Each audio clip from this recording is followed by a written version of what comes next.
সকলোকে নমস্কাৰ জনাইছোঁ। আজি শংকৰদেৱ শিশু বিদ্যা নিকেতনৰ যিসকল ছাত্ৰ ছাত্ৰী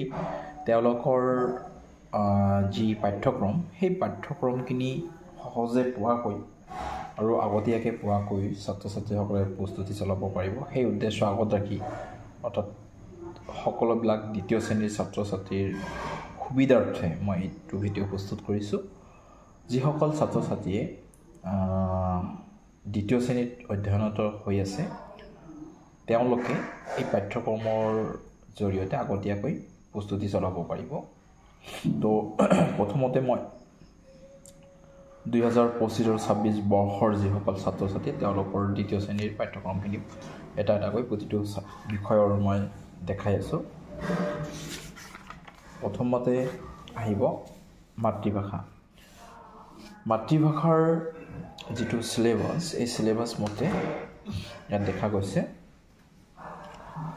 বিষয় হ'ল মাতৃভাষা অসমীয়া 6 মাহিলী আৰু বছৰেকীয়া পৰীক্ষাত শ্ৰুতলিপি আৰু পাঠ পঢ়া 10 নম্বৰ থাকিব। ইয়াত ধুনীয়াকৈ উল্লেখ কৰিছে। লগতে শিক্ষণীয় বিষয় যিটো আছিলে যিটো হৈ গ'ল তথাপিও মই এবাৰ কৈ দিছোঁ মাতি দিছোঁ। প্ৰথম একক যিটো কোড পৰীক্ষা হৈ গ'ল সেই কোড পৰীক্ষা অনুসৰি আমাৰ এই বিষয় এই পাঠসমূহ আছিলে দ্বিতীয় শ্ৰেণীৰ কাৰণে। প্ৰথম পাঠটো আছিলে পাঠ মৌ-মাখি আৰু ভোমোৰা, তাৰপিছত পুনৰালোচনা 1, পাঠ ইয়কাৰ যোগ বা ইয়কাৰ বুলি কোৱা হয়, জকাৰ বা ইয়কাৰ বুলি শিকাব। ইয়কাৰক আমাক কৈছে ইয়কাৰ বুলি শিকাব। তিনিওটা পাঠৰ আলোচনা।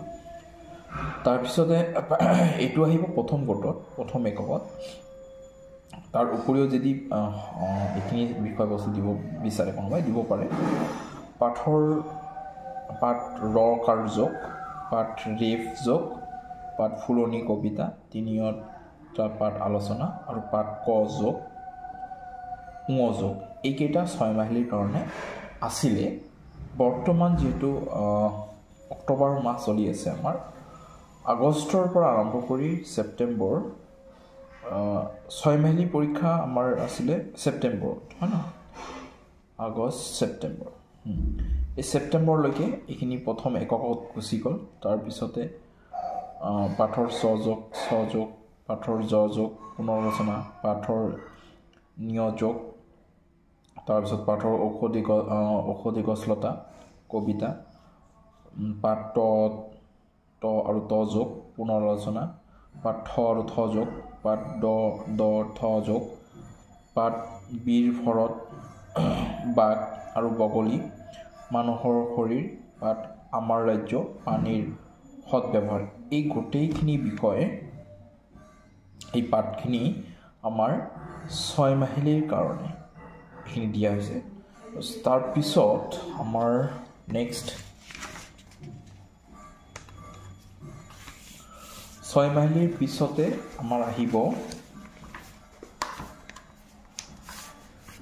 বৰ্তমান যিহেতু 6 মাহিলী পৰীক্ষা হৈ গ'ল, এতিয়া আহিব আমাৰ বছৰেকীয়া পৰীক্ষা। তো বছৰি পৰীক্ষাৰ যিখিনি বিষয় মই এবাৰ গাই দিছোঁ। ইয়াত বছৰি পৰীক্ষাত দিয়া আছে যে বছৰি পৰীক্ষাত দ্বিতীয় গোটৰ পৰা আৰম্ভ কৰি পিছৰ পাঠসমূহ থাকিব। এবাৰ মই তথাপিও গাই দি আছোঁ। বছৰি পৰীক্ষাৰ দ্বিতীয় গোটত থাকিব পাৰে পাঠ মূৰ্ধন্য দৈৰ্ঘ্য প ফ ব আৰু ৱ যোগ পাঠ। এই পাঠটো থাকিব দ্বিতীয় শ্ৰেণীৰ অসমীয়া বিষয়ত। পাঠ ফলমূল আৰু ফলমূল কবিতা যিটো আছে পুনৰ আলোচনা কৰিব দিছে, এই পাঠটো থাকিব পাৰে দ্বিতীয় গোটত। আৰু পাঠ ভ আৰু ম যোগ, পাঠ মাছৰ মেল কবিতা,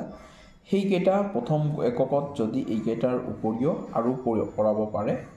সেইখিনিও আমাৰ ভিতৰত মানে এইটো শ্ৰেণী আচাৰ্যৰ ওপৰত নিৰ্ভৰ কৰিব। যদি শ্ৰেণী আচাৰ্যগৰাকীয়ে দ্বিতীয় গোট পৰীক্ষাৰ আগমুহূৰ্তলৈকে এইকেইটা পাঠ শেষ কৰিব পাৰে তেতিয়াহ'লে এইকেইটা সম্পূৰ্ণ পাঠ দিব পাৰে। যদি কিবা কাৰণত ধৰক শ্ৰেণী আচাৰ্যগৰাকী নাইবা যিটো বিষয় আচাৰ্য সেই আচাৰ্যগৰাকীয়ে যদি কিবা কাৰণত ল যোগ পাঠলৈকে পঢ়াব পাৰিছে তেতিয়াহ'লে ল যোগ পাঠলৈকে দ্বিতীয় গোটত দিব পাৰে। গোটেইখিনি যে দিব সেইটো কোনো কথা নাই গোটৰ কাৰণে এইটো আচাৰ্যৰ হাতত থাকিব গতিকে এইখিনি আমি ভালদৰে চাম আৰু লগতে পাঠৰ মাছৰ মেল পাঠ লযোগ পাঠৰ মহাপুৰুষ শ্ৰীমন্ত শংকৰদেৱ পাঠ দীপাৱলী পুনৰ আলোচনা যদি ডিচেম্বৰ মাহত আমাৰ গোট পৰীক্ষা হয় গতিকে এইখিনিলৈকে হয়তো দ্বিতীয় গোটত দিব পাৰে এতিয়া কথা হ'ল বছৰেকীয়া পৰীক্ষাৰ কাৰণে কেইটা পাঠ থাকিব দ্বিতীয় গোটৰ গোটেইখিনি থাকিব লগতে এই কয়টাও থাকিব পাঠৰ ফলমূলৰ কথা কবিতা পাঠ দন্তীয় সযোগ পাঠ বৰদলৈ চিলা কবিতা ৰাষ্ট্ৰীয় পতাকা পুনৰ আলোচনা কৰিব দিছে তাৰপিছত পাঠৰ পৰিশ্ৰমৰ মহত্ব পুথিভঁৰাল পাঠ এজন ছাত্ৰৰ দিনপঞ্জী ডক্টৰ ৰাজেন্দ্ৰ প্ৰসাদ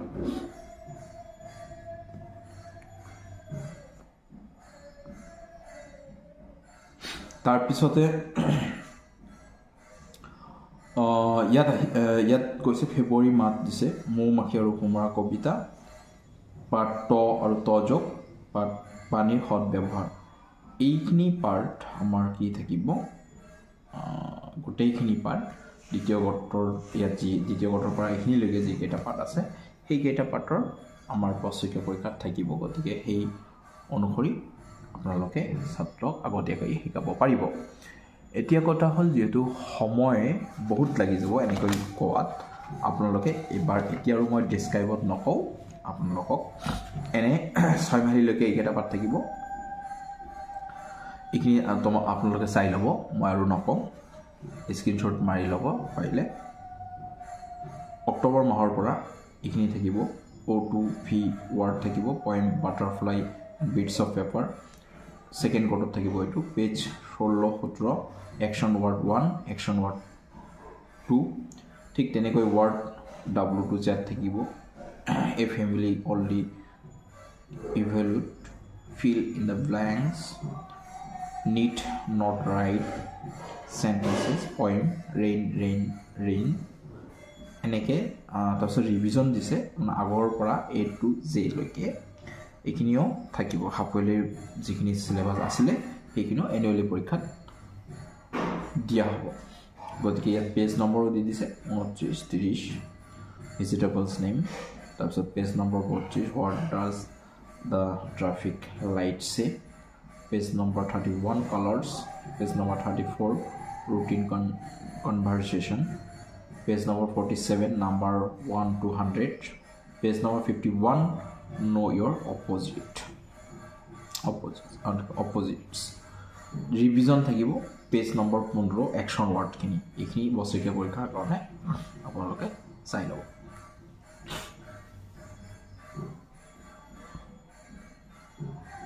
তো যি কি নহওক আমাৰ এইখিনি থাকিব ইংৰাজী বিষয় ঠিক তেনেকৈ বাকি বিষয় নিয়ম মই দি গৈছোঁ আপোনালোকে স্ক্ৰীনশ্বট মাৰি ল'ব মাৰি লৈ বুজাব এইটো আছে সংস্কৃত বিষয়ৰ 6 মাহিলৈকে এইখিনি আছে এইখিনি আছিলে এতিয়া বছৰেকীয়াৰ কাৰণে এইখিনিলৈকে থাকিব অষ্টম পাঠ অক্টোবৰ মাহত দ্বিতীয় কোটৰ কাৰণে অষ্টম পাঠ নৱম পাঠ তাৰপিছতে দশম পাঠ একাদশ পাঠ তাৰপিছতো যদি এইখিনি কমপ্লিট কৰাৰ পিছতো এইখিনি পায় এইখিনিও দিব পাৰে চতুৰ্দশ পাঠ আৰু ষোড়শ পাঠ তাৰপিছত দিছে ত্ৰয়োদশ পাঠ শৈৰস্য অংগানী সংস্কৃত কিতাপৰ নাম কোন শ্ৰেণীত পঢ়া সেইবিলাক সেই বিষয়েও থাকিব পাৰে পঞ্চদশ পাঠ সুভাষিতানী সেইখিনিও থাকিব পাৰে এবাৰ চাই ল'ব ইয়াত বছৰেকীয়া পৰীক্ষাৰ কাৰণে স্পেচিয়েলি দি দিছে বছৰেকীয়া পাঠকেইটা এইকেইটা থাকিব অষ্টম পাঠ নৱম পাঠ দশম পাঠ একাদশ চতুৰ্দশ ষোড়শ দ্বিতীয় পাঠটো থাকিব 6 মাহিলী আগৰ অতিৰিক্ত পাঠখিনি থাকিব মৌখিক থাকিব ত্ৰয়োদশ পাঠৰ পৰা পঞ্চদশ পাঠৰ পৰা সংস্কৃত কিতাপৰ নাম কোন শ্ৰেণীত পঢ়া এইবিলাক সংস্কৃতত প্ৰশ্ন থাকিব মৌখিক ক'ত বাস কৰা আত্মীয়ৰ নাম ভাতৃ ভগ্নী এইবিলাকৰ বিষয়ত প্ৰশ্ন কৰিব মৌখিকত দ্বিতীয় শ্ৰেণীৰ পৰা লগতে 6 মাহিলীৰ খিনিও চাব লগতে 6 মাহিলীখিনি চাব দিছে ঠিক আছে বাকিখিনি চাই ল'ব আৰু স্ক্ৰীনশ্বট মাৰি লৈ পিনে আপোনালোকে আগতীয়াকৈ শিকাব পাৰিব ঠিক আছে এতিয়া মই আহিছোঁ হিন্দী বিষয়টোলৈ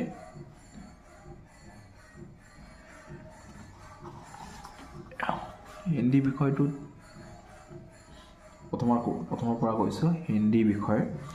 ইয়াতো ঠিক তেনেকৈ চতুৰ্থ দ পাঠ প্ৰথমত দ থাকিব এইখিনিলৈকে 6 মাহিলী পৰীক্ষাত আছে তাৰপিছত বছৰীয়া পৰীক্ষাত এইখিনিলৈকে থাকিব আপোনালোকে চাই ল'ব মই আৰু গাই নিদিওঁ আপোনালোকে চাই ল'ব ভালদৰে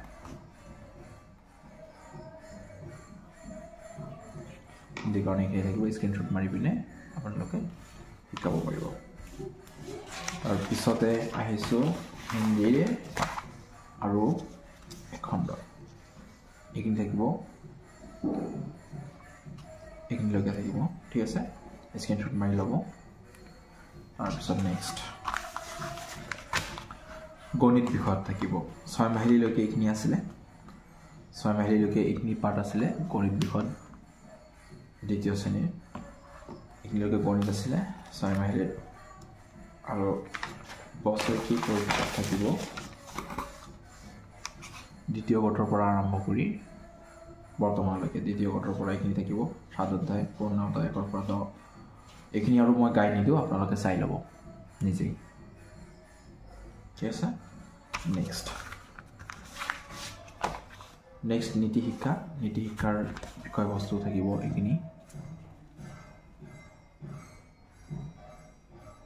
এইখিনিলৈকে 6 মাহিলী পৰীক্ষাত আছিলে এতিয়া বছৰীয়া পৰীক্ষাত এইখিনিলৈকে থাকিব আপোনালোকে চাব অক্টোবৰ নৱেম্বৰ ডিচেম্বৰ মাহত এইকেইটা জানুৱাৰী মাহত এইকেইটা ঠিক দ্বিতীয় কোৰ্ট পৰীক্ষাৰ বাবে ধুনীয়াকৈ দি দিছে দ্বিতীয় কোৰ্ট পৰীক্ষাৰ বাবে আপোনালোকে প্ৰস্তুত চলাব পাৰিব ধুনীয়াকৈ ইয়াত 6 মাহিলী পৰীক্ষাৰখিনিও দি দিছে আকৌ বছৰীয়া পৰীক্ষাৰখিনিও ধুনীয়াকৈ দি দিছে আপোনালোকে চাই ল'ব বছৰীয়া পৰীক্ষাত কি থাকিব লেচন ঠিক আছে এতিয়া আহিম নেক্সট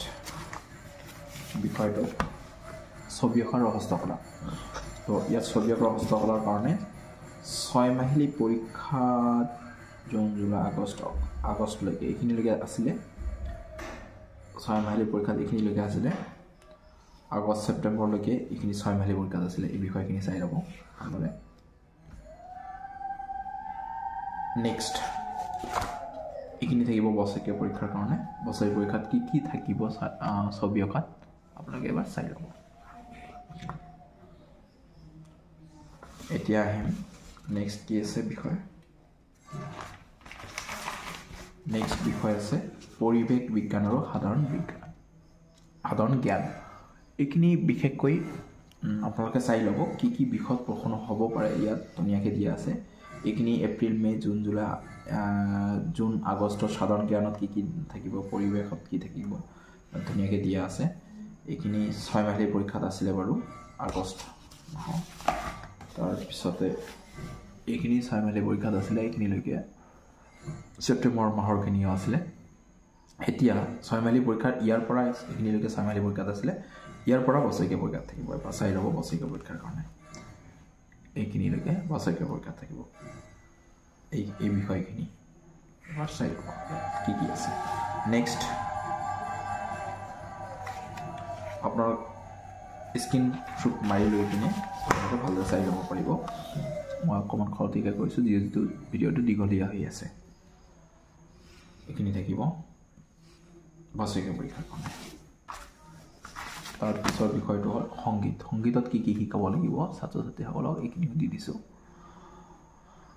6 মাহিলী সম্পূৰ্ণ প্ৰৰচনা আৰু বছৰীয়া পৰীক্ষাৰ প্ৰস্তুতিৰ বাবে 6 মাহিলীখিনিও আলোচনা কৰিব বিচাৰে আৰু বছৰীয়া পৰীক্ষা প্ৰস্তুতিৰ বাবে এইখিনি বিষয় চাব ভালদৰে ঠিক আছে এতিয়া সংগীতৰ পিছতে সম্ভৱতঃ শাৰীৰিকটো চাই পিনে